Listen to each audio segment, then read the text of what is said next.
जय श्री कृष्ण बच्चों। आज का विषय है छात्र और राजनीति। तो आज हम लोग विचार करेंगे कि छात्रों को राजनीति में भाग लेना चाहिए या नहीं लेना चाहिए। तो इस संदर्भ में मैं आपको थोड़ा पहले ले चलना चाहूँगा, जब हमारे देश में आज़ादी की लड़ाई चल रही थी तो हमारे देश में कौन कौन से लोग राजनेता थे। गोपाल कृष्ण गोखले, बाल गंगाधर तिलक, जवाहरलाल नेहरू, डॉक्टर राजेंद्र प्रसाद, डॉक्टर भीमराव अंबेडकर और न जाने कितने विद्वान, डॉक्टर वल्लभ भाई पटेल। तो हमारे देश के सारे राजनेता जो थे काफ़ी पढ़े लिखे, संविधान के ज्ञाता थे, कानून के ज्ञाता थे और इन्हीं लोगों ने देश की आज़ादी में आगे बढ़ चढ़कर भाग लिया और देश को आज़ाद किया। जब हमारा देश आज़ाद हुआ तो इन्हीं लोगों के हाथ में हमारे देश की राजनीति आई और ये लोग देश को, संविधान को, जनता को, उनके कर्णधारों को वो जानते थे किस तरह से इन्हें हम सुरक्षित करें। यही कारण है बच्चों कि जब हमारे देश में आज़ादी मिली उस समय हम भूखमरी, बेकारी, बेरोजगारी, न जाने कितनी समस्याओं से गुजर रहे थे। लेकिन हमारे पूजनीय प्रधानमंत्री जवाहरलाल नेहरू जी ने देश को इस तरह से संभाला कि हमारा देश भूखमरी की समस्या से आगे बढ़ गया। आप जैसा कि जानते हैं, प्रथम पंचवर्षीय योजना में कृषि पर सबसे ज़्यादा ध्यान दिया गया था ताकि हमारा देश भोजन के प्रति आत्मनिर्भर हो जाए। पुनः द्वितीय पंचवर्षीय योजना में उद्योग धंधों पर ध्यान दिया गया। सारे उद्योग धंधे, जपला, खिलाड़ी, झीक पानी, बरौनी, सिंदरी, बोकारो, तारापुर, पैरामपुर, कोयम्बटूर, कानपुर, न जाने कितने फैक्ट्रियां लगी और हमारा देश विकास के पथ पर अग्रसर हो गया। न जाने कितने नदियों पर बांध बने और हमारा देश इस तरह प्रगति की ओर चल पड़ा। तो ये काफ़ी पढ़े लिखे लोग थे, काफ़ी विद्वान लोग थे जो देश और समाज को समझते थे। मैं आपको जवाहरलाल जी की छोटी सी बात बताता हूँ। एक बार वे अमेरिका गए और वहाँ उन्होंने कहा कि मुझे पुस्तक दिया जाए पढ़ने के लिए। एक पुस्तक वहाँ के लाइब्रेरियन ने दिया। आधे घंटे के बाद इन्होंने उसे लौटा दिया। तो उसने कहा कि क्यों, क्या आपको ये पुस्तक अच्छी नहीं लगी क्या? इन्होंने कहा नहीं, मैंने पुस्तक पढ़ ली है पूरा, आप इसे रख लें। कहा आपने पूरी पुस्तक पढ़ ली, क्या बात करते हैं साहब। और 20 से जब उसने पेज बाय पेज पूछना प्रारंभ किया तो हमारे स्वर्गीय प्रधानमंत्री, मैं आज भी उन्हें नमन करता हूँ, उन्होंने लाइन बाय लाइन उसे सही जवाब दिया। तो ऐसे महान विभूतियों का देश हमारा भारत देश है। मैं आपको श्री बाबू की एक बात बताता हूँ कि एक बार वो गए लंदन, वहाँ उन्होंने कहा मुझे कुछ पुस्तकें पढ़ने के लिए दे दी जाए। तो जितनी पुस्तकें लंदन के पुस्तकालय में थी सारे के सारे वो पढ़ चुके थे। अंत में लाइब्रेरियन ने कहा कि ये पुस्तक है जो है, ये पुस्तक का, हाँ ये पुस्तक तो है, मेरी डायरी में देखिए लिखा हुआ है, लेकिन अभी तक ये छपा ही नहीं है, इसलिए मैंने इसे नहीं पढ़ा है। तो मैं आपको बता रहा हूँ कितने विद्वान, कितने शिक्षा के प्रति लगाव रखने वाले, जुड़ाव रखने वाले लोग हमारे देश के कर्णधार थे। और 1987 ईस्वी में एक बार राजीव गांधी जी, स्वर्गीय प्रधानमंत्री जो उस समय थे, और उन्होंने एक बार एक मांग रखी थी कि आप लोग जितने भी सभासद हैं जो इस संसद में, लोकसभा अथवा राज्यसभा में बैठे हैं, वे सभी जनगण मन लिखकर मुझे आज देंगे।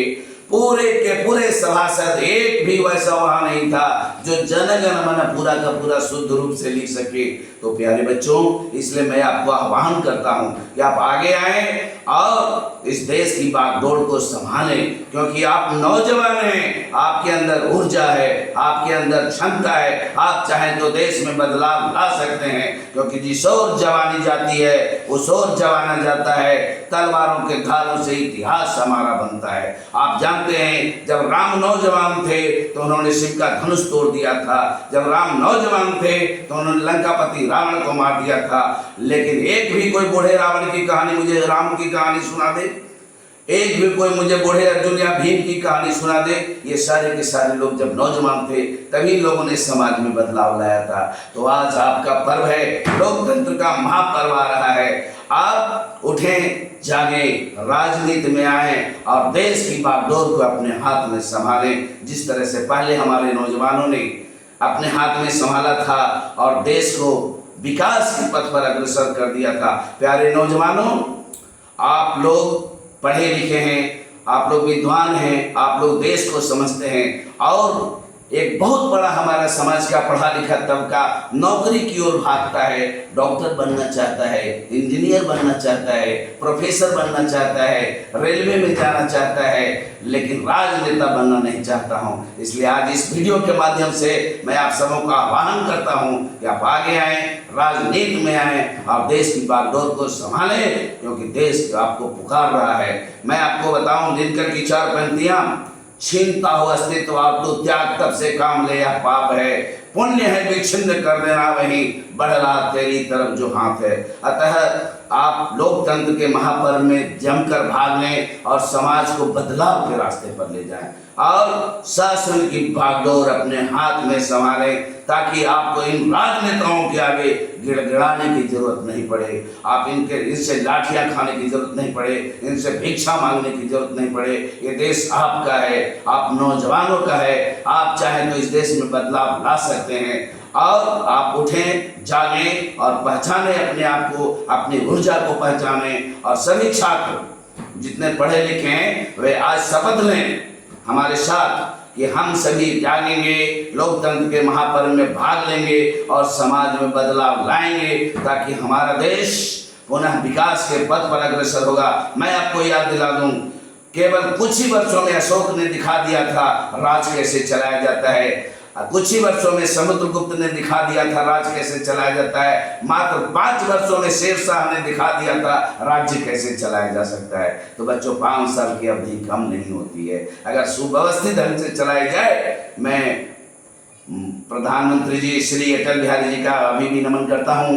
उन्होंने केवल 5 वर्षों के समय में ही और देश को एक ऐसे मार्ग पर चला दिया जहां आज भी हमारा देश प्रगति के पथ पर अग्रसर है। मैं आज भी आदरणीय मनमोहन सिंह जी का नमन करता हूं, जिन्होंने देश को प्रगति के पथ पर आगे चला दिया। तो ऐसे ऐसे लोग जब पढ़े लिखे आगे आएंगे, निश्चित रूप से हमारा समाज आगे बढ़ेगा, हमारा देश आगे बढ़ेगा। इसलिए मैं चाहता हूं कि पढ़े लिखे, विद्वान, काबिल, जिन्हें देश की समझ है, राजनीति की समझ है, ऐसे ऐसे लोग हमारी राजनीति में आए, देश की बागडोर को संभालें और देश को प्रगति के पथ पर आगे चलाएं। जिस तरह से हमारे एपीजे अब्दुल कलाम साहब ने चलाया, माननीय प्रधानमंत्री अटल बिहारी जी ने चलाया, माननीय प्रधानमंत्री मनमोहन सिंह जी ने चलाया, माननीय प्रधानमंत्री जवाहरलाल नेहरू जी ने चलाया, माननीय राष्ट्रपति डॉक्टर राजेंद्र प्रसाद जी ने चलाया। तो मैं चाहता हूं कि फिर से डॉक्टर राजेंद्र प्रसाद पैदा हों और वे राजनीति में आए, फिर से जवाहरलाल जी राजनीति में आए, फिर से वल्लभ भाई पटेल राजनीति में आए और हमारे देश की राजनीति चमक उठे। तो बच्चों, जय श्री कृष्णा। इन्हीं शब्दों के साथ मैं अपनी वाणी को विराम देना चाहता हूँ।